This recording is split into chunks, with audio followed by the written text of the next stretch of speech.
안녕하세요. 저는 평범한 직장에 다니는 30대 여자입니다. 어린 시절 저희 집은 참 화목했어요.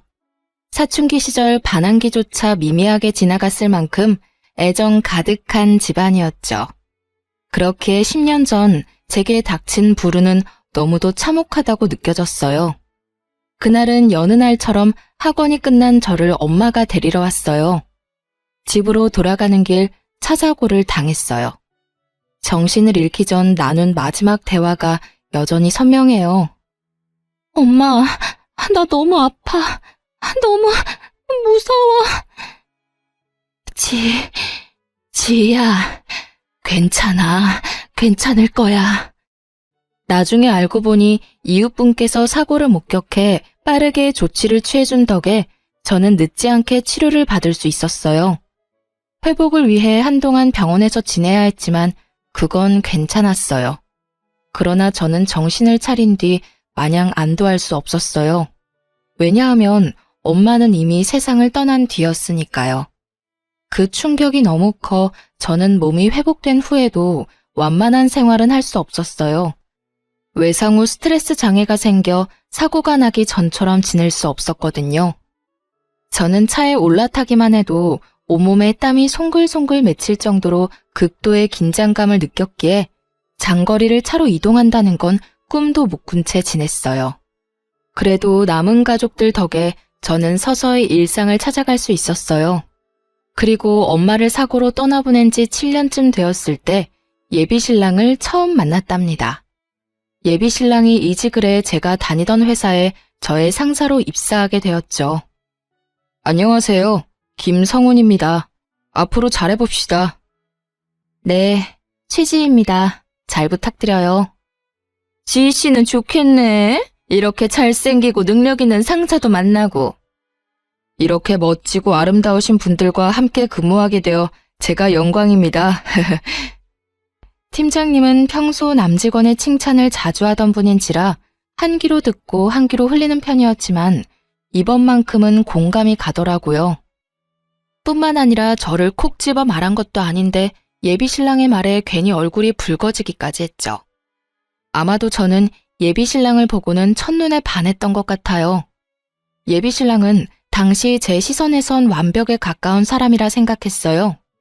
회사에서 스카우트 제안을 했을 정도이니 인정받은 것은 물론 훤칠한 외모에 활기찬 성격까지 돋보이던 사람이거든요. 그렇기에 예비신랑은 사내에서 인기가 꽤 있었어요. 지희 씨는 일할 맛 나겠네. 그러게, 자기는 무슨 복이 있길래 굴러들어온 상사가 성우님이니? 배울 점이 참 많은 분이죠. 덕분에 전보다 업무 효율이 많이 올랐어요. 하지만 본의 아니게 저는 여직원들의 질투 대상이 되기도 했어요. 제가 눈에 띄는 편은 아니라 근무하면서 단 한 번도 구설에 올라본 적 없는데 예비신랑의 입사 이후 많은 여직원의 입방아에 올랐거든요. 요즘 이 팀 최주임 얼굴에 웃음꽃이 다 폈더라. 난 그런 모습 처음 봐. 패션은 또 어떻고요? 당장이라도 꼬리칠 기세던데요? 성우님이랑 거의 붙어있다시피 하던데 부러워 죽겠어요. 나중에는 그런 구설수가 예비신랑 귀에까지 들어갔어요. 그때부터였던 것 같아요. 유독 적극적인 태도로 저를 대했던 것 말이에요. 자기로 인해 제가 꽃뱀, 불려우 같은 꼬리표까지 달게 되었을 때 예비신랑이 저를 대하는 모습이 눈에 띄게 바뀌었거든요. 그런데 그 추문이 계기가 되어 저와 예비신랑은 눈이 맞았고 그렇게 사내 커플로 발전하게 되었어요. 예비신랑과의 인연은 제게 너무도 특별했고 또 소중했어요. 제게 생긴 스트레스 장애가 예비신랑의 노력 덕에 정말 많이 좋아졌거든요. 물론 차를 탈 때 여전히 긴장은 됐지만 한두 시간 정도의 거리는 자동차로 이동이 가능할 정도로요. 거기다 예비신랑은 우리 가족에게도 각별했어요. 엄마를 잃은 후 오랜 세월이 흘렀음에도 우리 집은 종종 가라앉은 분위기가 맴돌곤 했어요. 하지만 예비신랑이 왕래하면서부터 훨씬 사람 사는 분위기로 바뀌었죠. 아이고, 우리 성훈이 왔네. 내가 예비사위 오는 날을 손꼽아 기다렸어.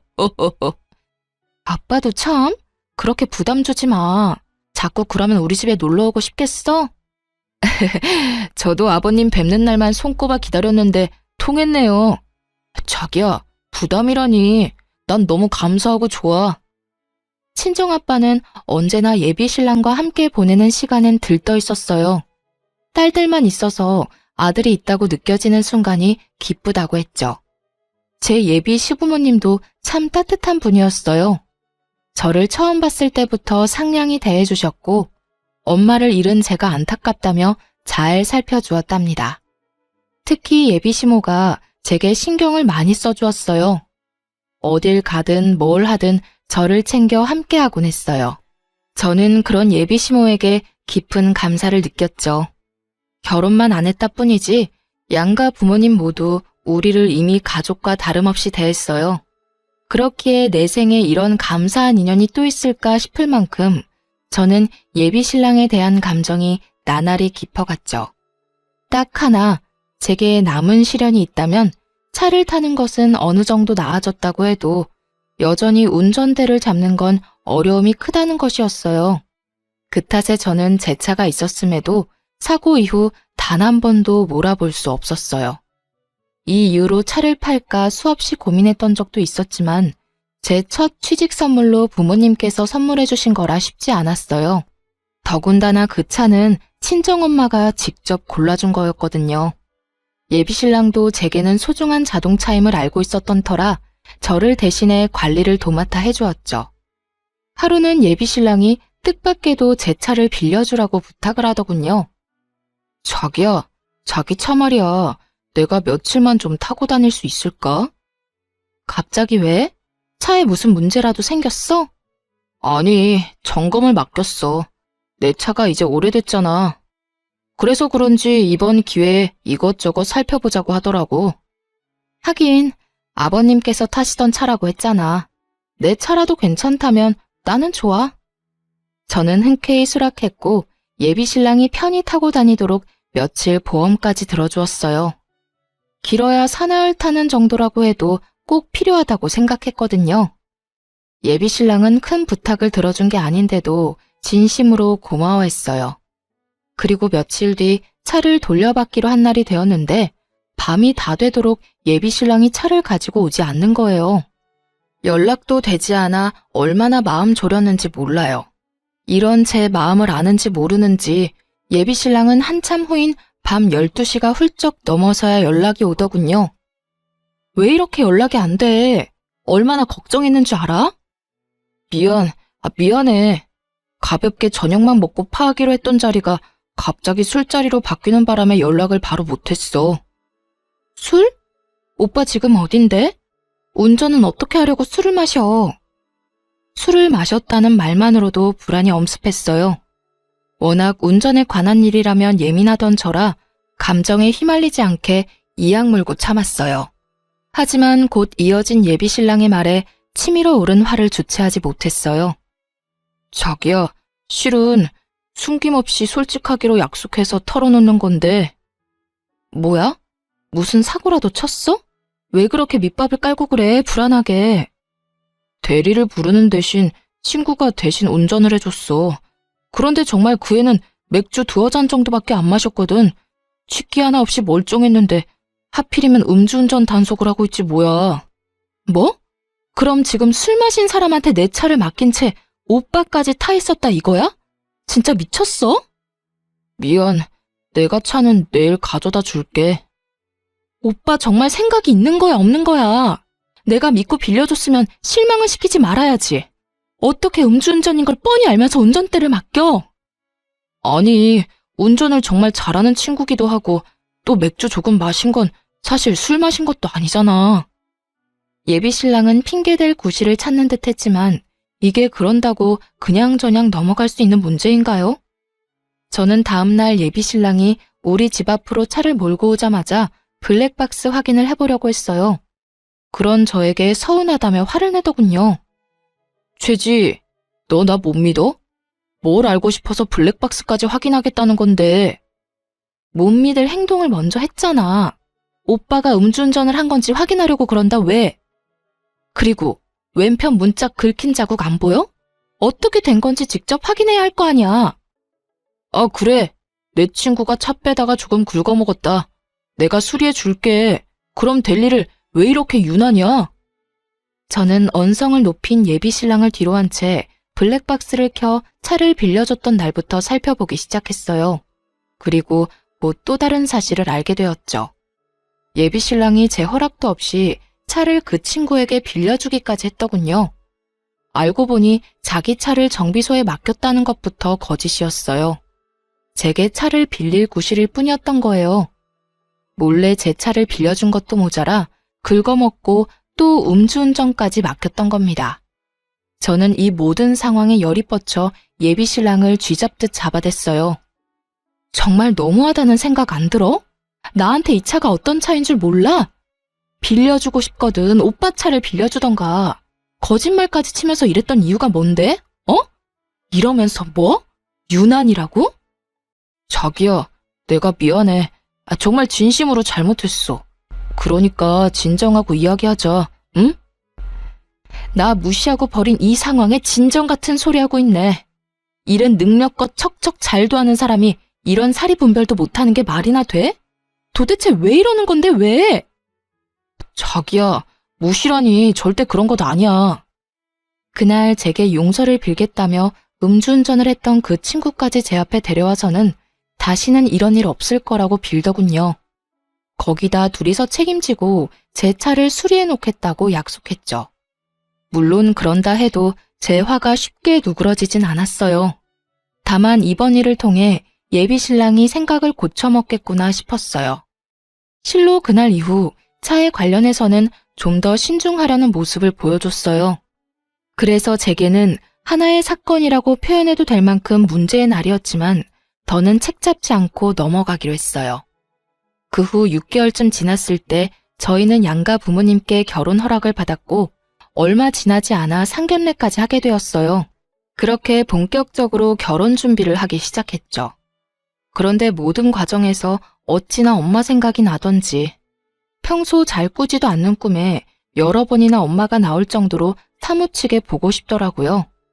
그럴 때면 며칠을 감정이 널뛰기라도 하듯 오르락 내리락 요동을 쳤어요. 결혼을 앞둔 사람들은 싱숭생숭한 마음이 들기도 한다던데 그 때문이라 여기며 저 스스로 다독여가며 그렇게 결혼 준비를 이어갔죠. 하루는 친언니를 도와 조카들을 놀아주며 시간을 보냈어요. 간만에 누리는 여유라는 생각에 기분이 들떴어요.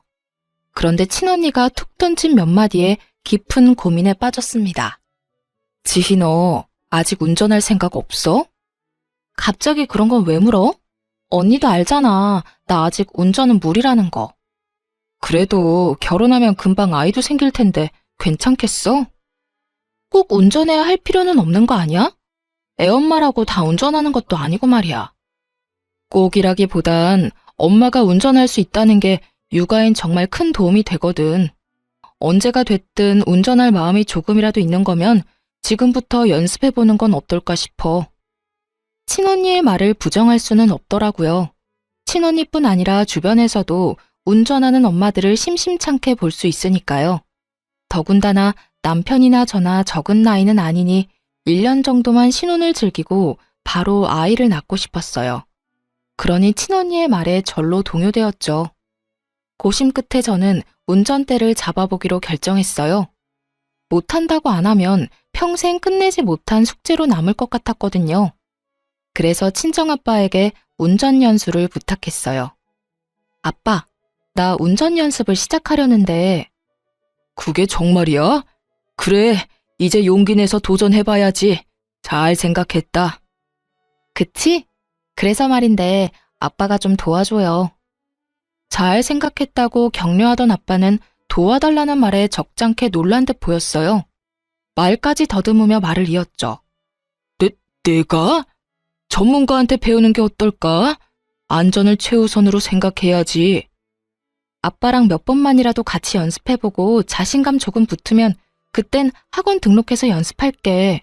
제발, 응? 운전대를 잡는다는 생각만으로도 입이 바싹바싹 마르는데 낯선 사람을 옆에 태우고 운전을 한다는 건 제게는 아직 너무도 큰 어려움 같았어요. 그래서 무사고 경력 30년이 넘은 아빠의 도움이 절실했습니다. 그러다 보니 결혼을 앞둔 이 나이에 철부지처럼 졸라댔네요. 운전으로는 아빠도 베테랑이지 않느냐며 말이에요. 자식 이기는 부모 없다더니 저희 아빠도 제 부탁에 결국은 응해주었어요. 그렇게 주말에 2시간씩 제 차로 연습을 하기로 했답니다. 드디어 첫 운전 연습을 앞둔 전날 밤, 생각만으로도 긴장이 되어 한참이나 뒤척이다 잠이 들었어요. 그 탓인지 저는 꿈까지 꾸게 되었는데요. 그 꿈에는 이전에 왕왕 나오던 친정엄마가 평소와는 다른 모습으로 나왔어요. 다급하고 불안한 표정으로 무슨 말을 하고 싶은 건지 소리도 나지 않는데 연신 입을 뻐끔거리며 말을 하는 거예요. 엄마, 뭐라고? 소리를 내서 말을 해봐. 하나도 안 들려. 꿈속에서 제가 엄마를 등지고 몸을 돌리려는 그때 엄마가 제 손목을 확 잡아 끌며 소리쳤어요. 안 돼! 안 돼! 그 차는 안 돼! 저는 그 순간 번뜩 눈이 떠져 잠에서 깼어요. 결국 운전 연습을 하기로 한 날 아침, 찜찜한 마음에 친정아빠에게 연습을 미루자고 한 뒤 레커차까지 불러 제 차를 정비소로 옮겼습니다. 예비신랑은 주말에 늦잠을 자는 편이라는 걸 알기에 제 꿈 때문에 쉬는 사람에게 이런 부탁을 하고 싶지는 않더라고요. 다행히 정비소에 도착하자마자 제 차를 점검받을 수 있었어요. 그런데 차를 맡긴 지 1시간도 채 되지 않아 정비사에게 연락이 왔고 저는 정비사의 말에 기함했습니다. 차주님, 이거 차가 완전 엉망진창인데요. 수리하려면 장난 아니겠어요. 네? 그게 무슨... 제 차랑 다른 차가 헷갈리신 거 아니에요? 지금 우리 정비소에 있는 차랑은 차주님 차뿐인데 헷갈릴 거 뭐 있어요? 그나저나 이 차로 운전 연습을 나갔다간 다시는 운전대 잡을 일조차 없을 뻔했어요. 점검 맡기길 천만다행이지. 저는 정비사의 말이 전혀 이해가 가질 않았어요. 최근에 예비신랑에게 빌려준 것 말고는 차에 올라타 본 적도 없는데 사고라니요. 무슨 말씀을 하시는 건지 도통 이해가 안 되네요. 거의 탈 일 없는 차라서 분기마다 꼬박꼬박 점검하는 거 아시잖아요. 어떻게 된 사정인지까진 나도 모르지만 내부만 보면 충돌 사고가 있었던 모양이에요. 이 정도로 망가지려면 사고도 꽤 컸을 것 같은데. 그 말을 듣는 순간 불현듯 떠올랐던 때가 있었어요. 사실 예비신랑이 갑작스럽게 입원했다며 연락이 왔던 적이 있거든요. 저는 정비사에게 양해를 구해 전화를 끊은 뒤 곧장 예비신랑에게 찾아갔어요. 잠이 덜 깼는지 부스스한 몰골로 현관을 열어주더군요. 저는 그런 예비신랑에게 물었습니다. 오빠, 입원했던 이유가 뭐라고 했었지? 갑자기 찾아와서 무슨 소리를 하는 거야. 태어난 지가 언젠데 그런 걸 물어. 내 차 말이야. 오늘 정비소에 맡겼는데 내가 이상한 소리를 들었어. 뭐? 갑자기 정비소에 차를 왜 맡겨? 그걸 어떻게 정비소까지 가지고 갔는데? 예비신랑은 제 차 얘기가 나오자마자 잠이 번뜩 깨는지 놀란 토끼 눈이 되어서는 묻더라고요. 저는 화를 누른 채 정비소에서 들은 이야기를 꺼냈어요. 하지만 예비신랑은 자신이 아니라며 어찌나 잡아떼던지 입원했던 걸 몰랐다면 깜빡 속을 정도였다니까요. 왜 맡겼는지는 중요한 게 아니야. 내가 사장님한테 이상한 소리를 들었어. 차 상태가 안 좋다는데 오빠 뭐 아는 거 없어? 차가 어디가 어떻게 이상하다는데? 설마 너 날 의심하는 거야? 응. 오빠 말곤 내 차를 타는 사람도 없고 오빠만큼 내 차를 잘 아는 사람도 없으니까. 내 차가 사고 차량 같다는데 어떻게 된 거야? 내가 그걸 어떻게 알아? 사고 차량이라니 말도 안 되잖아. 그리고 내가 이런 의심이나 받자고 그동안 널 대신해서 관리해준 줄 알아? 이런 대우나 받자고 내가 신경 써준 줄 아냐고. 솔직하게 먼저 털어놓았다면 좋았을걸. 끝까지 잡아떼고 억울하다는 듯 말하는 예비신랑의 태도에 저는 참을 수 없었어요. 혹시나 하는 마음에 정비사와 나눈 통화 내용을 녹음해뒀는데 그걸 이렇게 쓰게 될 줄은 정말 몰랐네요. 저는 예비신랑을 한참 노려보다가 말없이 녹음해뒀던 파일을 재생시켜 들려주었어요. 이래도 억울한 척, 모른 척 할 거야? 운전대도 못 잡는 내가 사고를 냈을까? 빨리 바른 대로 말해. 지희야, 미안해. 정말 계속 숨기려던 건 아니었어. 수리비가 너무 많이 든다고 해서. 그런데 전체 수리할 돈은 없어서 어쩔 수 없었어. 오빠의 안일함으로 인해 오늘 어떤 일이 생길 뻔했는지 알아? 예비 신랑은 그제야 모든 걸 인정한 듯 털어놓기 시작했어요. 저 모르게 차를 몰고 나간 적이 있는데 그때 사고를 당했다고요. 입원했던 것도 전부 그 사고 때문이었다면서요. 당시 제 차가 없어졌다는 사실을 뒤늦게 알게 되어 예비 신랑에게 물어봤었는데 그때는 점검일이 다가와 미리 제 차를 가져가 자신이 아파트 단지에 세워뒀다고 했어요. 급작스럽게 입원하게 되어 말을 못했다고요. 저는 바보처럼 그 말을 그대로 믿었네요. 이런 비밀이 숨겨져 있던 건 줄도 모른 채 말이에요. 하지만 여전히 풀리지 않은 의문이 하나 있었어요. 바로 자동차의 외관은 너무도 멀쩡했다는 거죠. 저는 혹시나 하는 마음으로 예비 신랑에게 물었어요. 외관은 평소랑 다를 게 없었어. 그래서 사고가 났을 거란 생각도 못했고. 어떻게 된 거야? 외관만 먼저 수리했어. 다음 달에 보너스 나오면 그때 내부 수리도 할 예정이었고. 너는 운전을 못하니까 그 사이에 무슨 일이 생길 거라는 생각은 못했어. 그러니까 지금 오빠 말은 나를 속이기 위해서 외관 수리만 먼저 했단 거야? 내가 정말 이 일을 끝까지 모를 거라고 생각하고? 진짜 오빠가 나한테 어떻게 이래? 실로 꿈에서 엄마가 나와 차에 대해 암시해주지 않았더라면 이번은 엄마의 뒤를 이어 저와 친정아빠가 상을 치렀을지도 모른다는 생각에까지 이르자 온몸에 소름이 끼쳤어요. 그렇기에 저는 더욱 분노를 참을 수 없었어요. 제가 차를 몰고 나갈 일이 없다고 이런 일을 비밀로 한다는 게 맞는 건가요? 어떤 일이 생겼을 땐 자신이 저지른 일에 대해 솔직히 털어놓고 용서를 구하는 게 먼저 아닌가요? 저는 예비 신랑을 향한 실망감에 언성까지 높이며 화를 냈어요. 그런데 제게 미안함을 내비치던 예비 신랑은 제가 쏟아내는 분노에 얼굴이 점점 굳어갔어요. 그러더니 결국 제게 상처까지 안겨주었습니다. 그러니까 네가 얼마나 놀랐을 줄 아니까 내가 계속 미안하다고 했잖아. 무릎이라도 꿇고 싹싹 빌어야 해? 아니면 계속 내가 네 눈치라도 보고 있어야 해? 그래야 기분이 좀 풀리겠어? 뭐? 오빠는 내가 화내는 게 거슬려? 그럼 내가 화낼 일을 애초에 만들지 말던가. 아무것도 모르고 내가 원래 계획대로 아빠와 운전 연습이라도 했어봐. 그래, 그건 계획이었던 거고. 어머님께서 꿈에서 알려줘서 사고 없이 잘 넘어갔잖아. 그럼 다행인 거지. 이렇게 전후 사정 다 털어놓은 나한테 화만 내고 있을 필요가 있어? 내가 이 사실을 미리 알게 돼서 망정이지.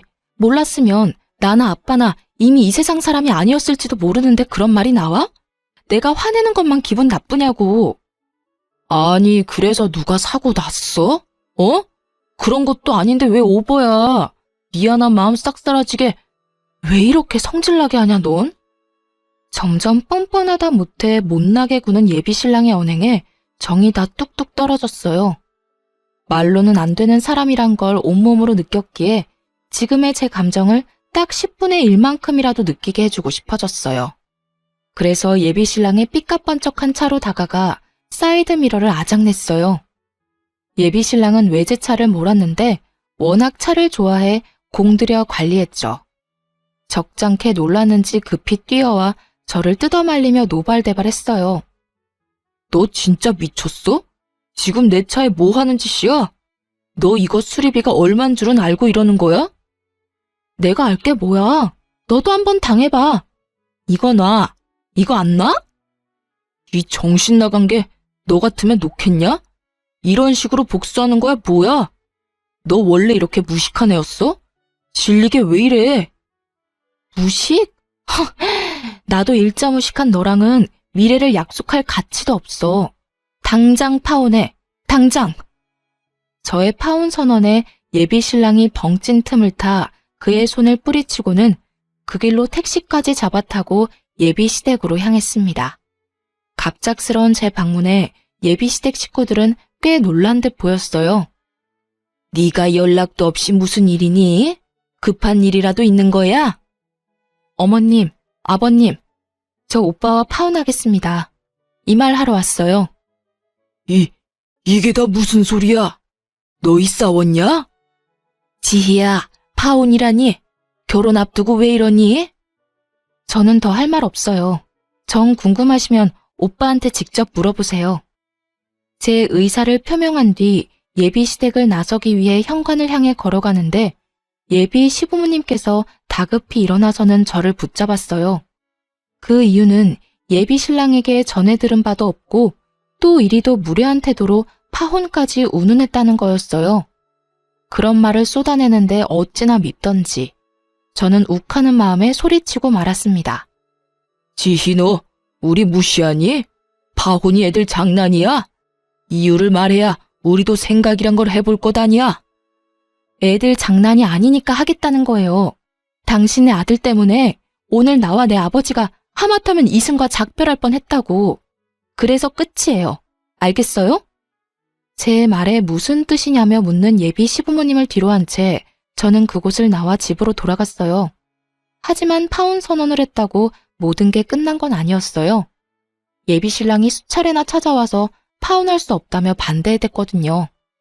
자기야, 내가 그때는 경황이 없어서 그랬어. 도둑이 제발 저린다고 나도 딱 그랬던 거지. 그러니까 넓은 마음으로 한 번만 용서해줘, 응? 용서? 오빠가 그랬잖아. 아무도 안 다쳤으니 된 것 아니냐고. 그런데 이제와 무슨 용서? 왜? 이런 일을 버리고도 결혼은 해야겠니? 그게 내 진심일 리 없잖아. 그냥 화나서 홧김에 나온 말일 뿐이야. 어쨌든 입 밖으로 뱉었잖아. 물과 말은 주워 담을 수 없단 거 몰라? 그만 찾아와. 나 오빠랑 더 할 말 없어. 예비 신랑에게 찾아오지 말라고 하자 나중에는 예비 시모까지 저를 찾아와 설득하려 했어요. 하지만 좋은 관계였을 때만큼 저를 위하진 않으시더군요.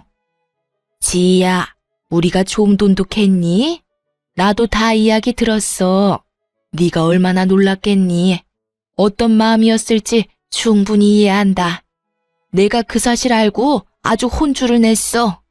그러니 이만 노여움 풀어주렴. 이게 혼 좀 낸다고 나아지는 문제는 아니잖아요. 어머님, 오빠는 저를 기만했고 그로 인해 큰일을 치를 뻔했어요. 그런 오빠를 제가 뭘 어떻게 믿고 살라는 말씀이세요? 원래 남자들이 철이 좀 없잖니. 다른 남자들이라고 안 그러는 게 아니란 말이야. 그리고 청첩장까지 다 돌린 이 시점에서 돌연 파혼이라니. 그건 하객들에 대한 예의가 아니지. 또 네 사사로운 감정 하나 맞춰주겠다고 우리 집안이 개망신 당할 순 없잖니? 저는 망신을 운운하며 한 말에 열이 확 받았어요. 그런데 맞받아치려는 순간 이런 생각이 들더라고요. 진정한 망신이 뭔지 아직 모르는구나 하는 생각이요. 저는 진짜 망신이 어떤 건지 톡톡히 알려주고 싶어졌어요. 또 제가 원하는 대로 파혼해주지 않은 걸 후회하도록 만들고 싶었어요. 그래서 생각할 시간이 필요하다고 예비 시모를 돌려보냈고 며칠 뒤 예비 시댁을 찾아가 파혼을 무르겠다고 말했어요. 우스운 건 저를 설득하겠다며 찾아왔을 땐 할 말 안 할 말 가리지 않고 다 했으면서 막상 파혼하지 않겠다고 하니 그제야 제 눈치를 살살 보더군요. 그뿐일까요? 제 끼니까지 그렇게도 살뜰히 챙겨주더라니까요. 샐러드를 종류별로 대령하는데 그 꼴이 참 우스울 정도였어요. 덕분에 편하게 끼니를 챙기며 덤으로 다이어트까지 했네요. 그렇게 2주라는 시간이 더 흐르고 결혼식 당일, 저는 일찍이 예식 준비를 시작했어요. 예비 신랑은 자기들 계획대로 흘러간다는 생각에 기분이 좋은지 준비하는 내내 싱글벙글이더군요. 자기야, 오늘 너무 예쁘다. 우리가 이제 부부라니 우리 정말 잘 살자. 내가 잘할게. 그래. 저와 예비 신랑의 준비가 얼추 끝나갈 즈음 양가 식구들도 식장에 도착했어요. 예비 시부모님은 파혼 이야기는 없었던 듯 조금의 어색함도 없이 친정아빠와 인사를 나누더군요. 그러고는 제게와 너무 예쁘다며 입 바른 소리를 하는데 어찌나 가증스럽게 느껴졌는지 몰라요. 하지만 애써 그런 생각을 지우며 웃음 띤 얼굴로 반겼어요. 제게 특별한 이날 미리 초칠 수 없으니까요. 드디어 하객들이 하나 둘 예식장에 오기 시작했어요. 예비 신랑과 시댁 식구는 정신없이 하객들을 맞이했죠. 시간이 꽤 흐르고 신랑 측 하객이 붐비기 시작하니 수군대는 소리가 점점 커졌어요. 신부 측 하객은 저게 다야? 이렇게까지 없을 수 있나? 가족만 온다고 해도 이렇게 텅 비진 않을 텐데 말이야. 특이하네. 이 수군거림을 들은 예비 신랑과 예비 시부모님은 그제야 뭔가 쎄한 기운을 느끼고는 예식장을 번갈아 살피더니 제가 있는 신부 대기실로 다급히 들어왔어요. 자기야, 자기 청첩장 다 돌렸지? 다 돌렸지. 왜? 무슨 일 있어? 그게 신부 측 좌석이 텅텅 비었어. 이게 어떻게 된 거지? 예비 신랑이 이렇게까지 확인한 데에는 다 이유가 있었어요. 신랑 측 하객에 비하면 신부 측 하객 수가 직계 가족을 제외하면 10명도 채 되지 않았거든요. 저는 그저 웃음 띤 얼굴을 할 뿐 말을 보태지 않았어요. 그러자 예비 시모가 한쪽 무릎을 꿇고 엉거주춤 앉더니 제 손을 부여잡고는 울상인 표정을 하고 애원하기 시작하더군요. 예, 지희야, 설마 아닐 거라 생각하지만 이게 다 네가 의도한 건 아니지? 응, 이 경사스러운 날에 그럴 리가 없지. 그치? 그건 모를 일이죠. 어떤 의도를 말씀하시는지 모르겠지만 뭐든 장담할 수 있는 일은 없으니까요. 파혼한다고 했다가 물은 이유가 다 있는 거지. 너 정말 지희야, 무슨 생각을 하던 그건 아니야. 제발 결혼식은 성황리에 잘 마치자꾸나, 응? 예식 끝나고 후에 상의를 해도 늦지 않잖니. 엄마, 뭔 소리야 그게. 좀 알아먹게 말을 해봐. 뭘 예식 끝나고 상의한다는 건데? 상황 파악이 안 되면 입 다물고 꿇어. 지희야, 아가, 제발 예식을 망치지 말아다오. 이렇게 부탁할게. 우리 체면 좀 지켜주렴. 예비 신랑까지 제 앞에 무릎 꿇자 사회자가 예식의 시작을 알렸어요. 하지만 예비 시모는 제 대답을 기다리는지 일어날 생각이 없어 보였죠. 그래서 저는 여전히 웃음 띤 얼굴을 유지한 채 대답했어요. 어머님, 괜한 걱정 마시고 일어나세요. 어머님 말씀대로 성황리에 잘 맞춰요, 우리. 그래, 고맙다, 지희야. 고마워. 그럼 난 너만 믿고 먼저 식장에 들어가마. 제 말에 안심이 됐는지 예비 시모는 예비 시부와 함께 호란으로 향했어요. 예비 신랑은 도대체 무슨 상황인 줄 모르겠다며 고개를 절레절레 흔들더니 곧 직원의 안내에 따라 자신의 위치로 돌아갔죠. 그렇게 모든 준비가 끝나고 제 파혼식은 시작되었습니다. 결혼식 순서에 맞춰 저는 순순히 응했어요. 그리고 신랑 신부의 혼인 서약 순서, 신랑은 씩씩하게도 서약서를 낭독하더군요. 곧 제 차례가 되었고 저는 혼인 서약 대신 파혼 선언을 했어요. 이 자리를 빌려 꼭 하고 싶은 말이 있습니다.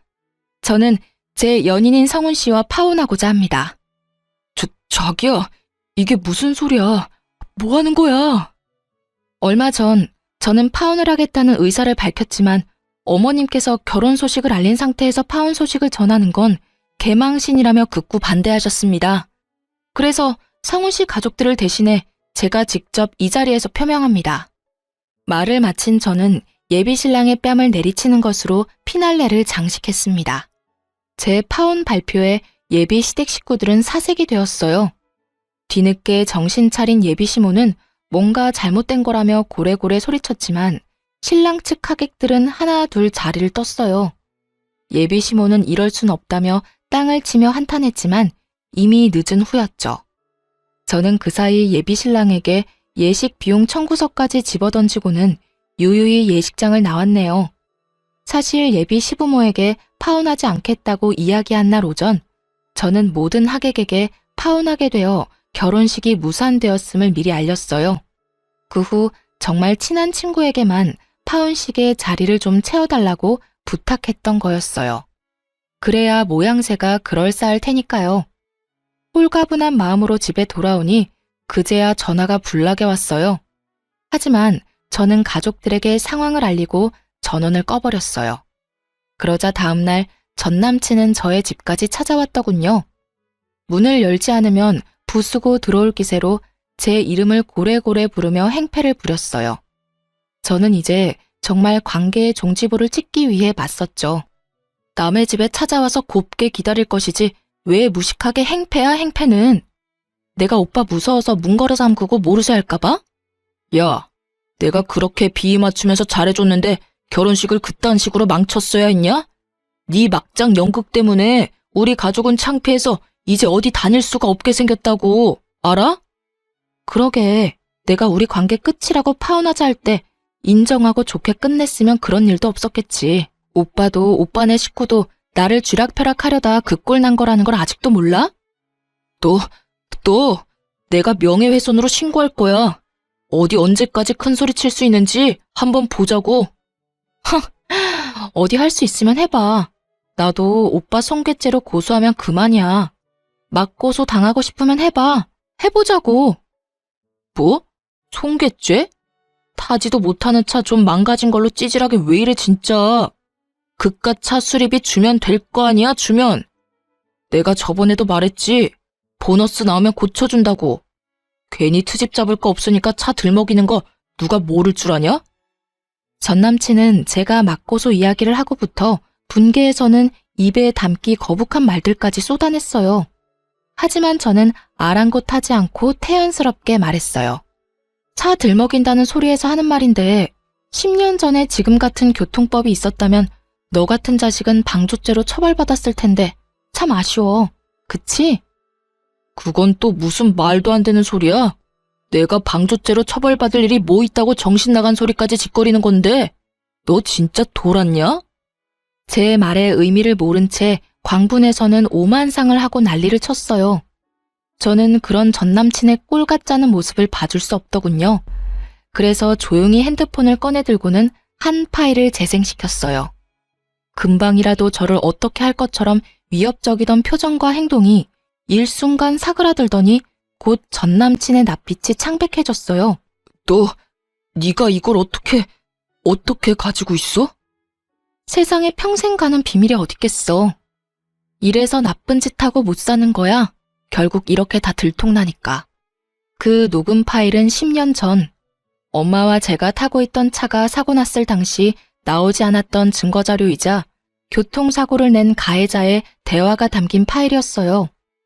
제가 어떻게 이 자료를 가지고 있었냐고요? 어쩌면 이 모든 게 하늘의 뜻이었을지 몰라요. 사실 결혼식 당일 아주 이른 시간 저를 찾아온 사람이 있었어요. 그 사람은 바로 교통사고를 낸 가해자였습니다. 그 사람은 긴 세월 한 진실을 숨긴 채 살아왔더군요. 그리고 그 진실을 돌고 돌아 10년 만에 알게 되었네요. 그 사람은 제 전남친과 절친이었던 친구이자 또 그 사고로 인해 절교까지 하게 된 사이였다는 걸요. 전남친의 친구는 예식 준비를 하는 제게 전남친이 없는 틈을 타 다가와서는 대뜸 이렇게 말했어요. 혹시 오래도록 한 번호만 쓰고 있는 게 맞다면 곧 파일 하나를 받아보게 될 거예요.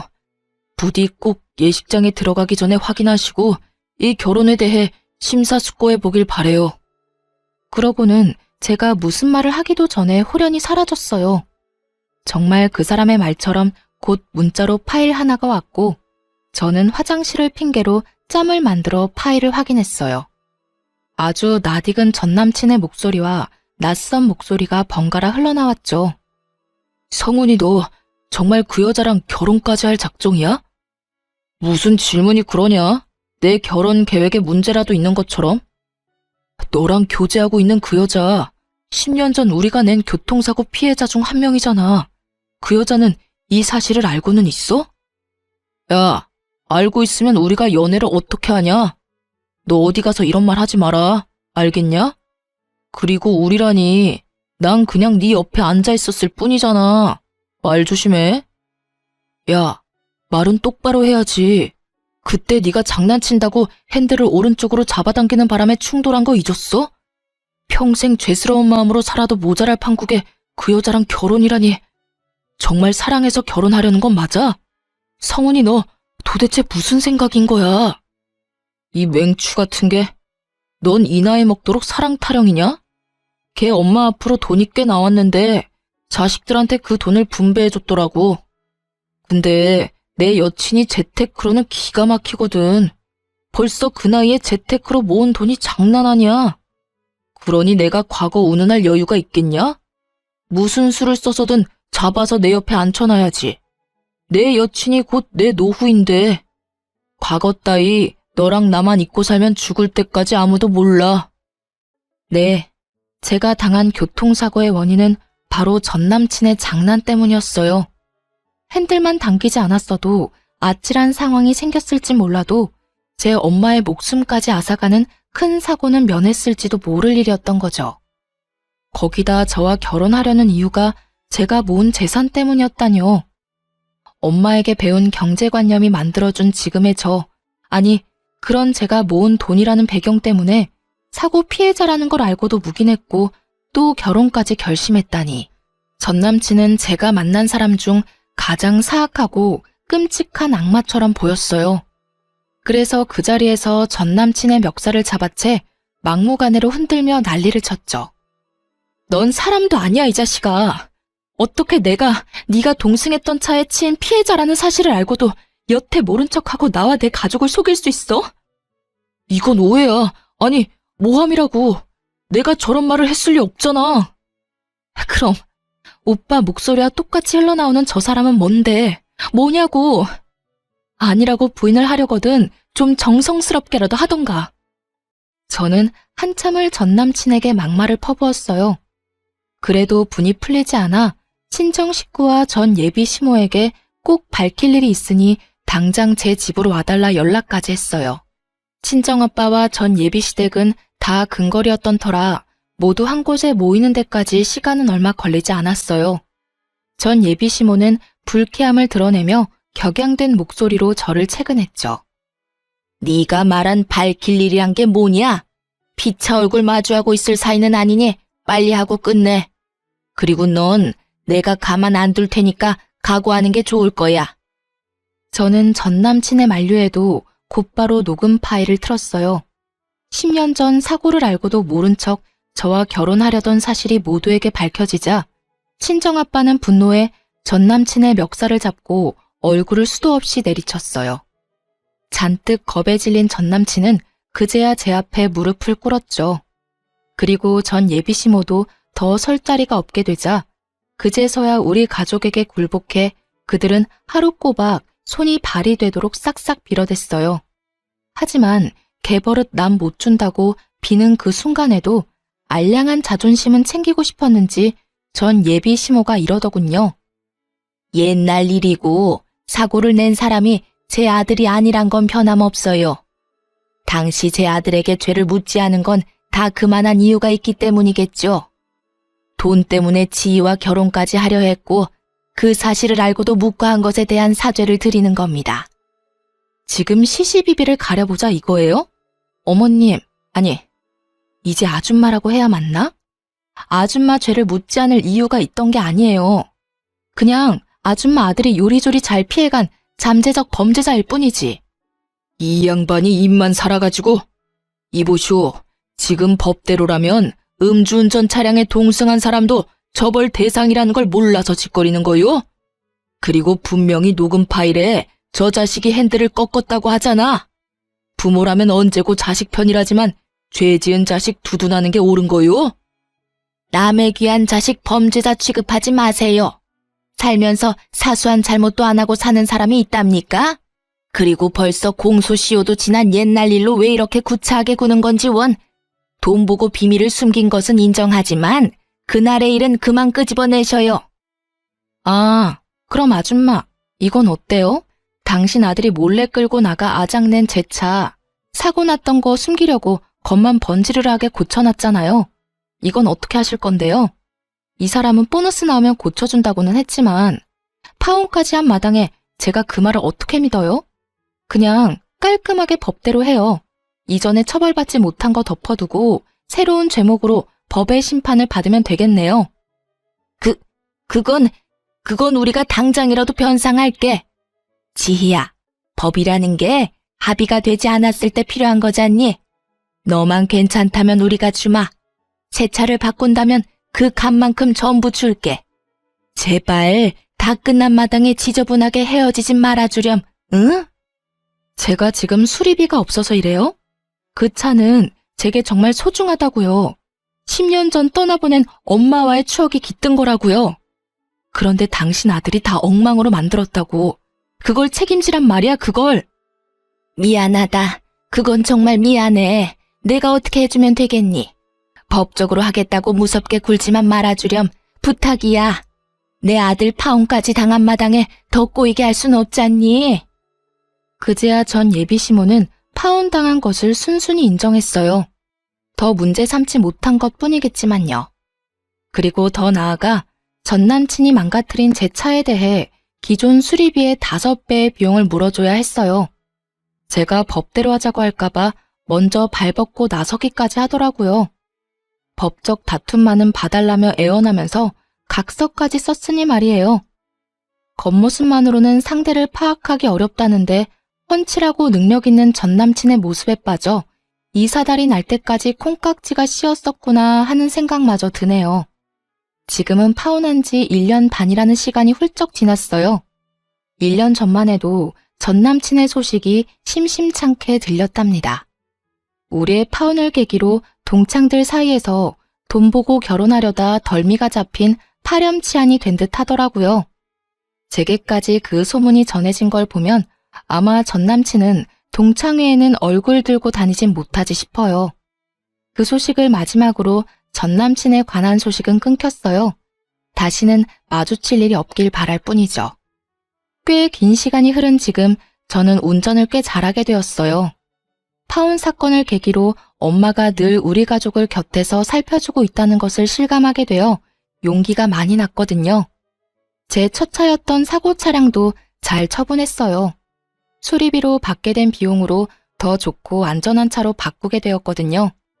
제 결혼은 찬란하지 못하고 끝이 났지만 그 덕에 저는 더욱 윤택한 삶을 살 수 있게 된 것 같아요. 내쳐야 하는 사람을 바로 알고 저를 위한 삶으로 채워갈 수 있게 되었으니까요.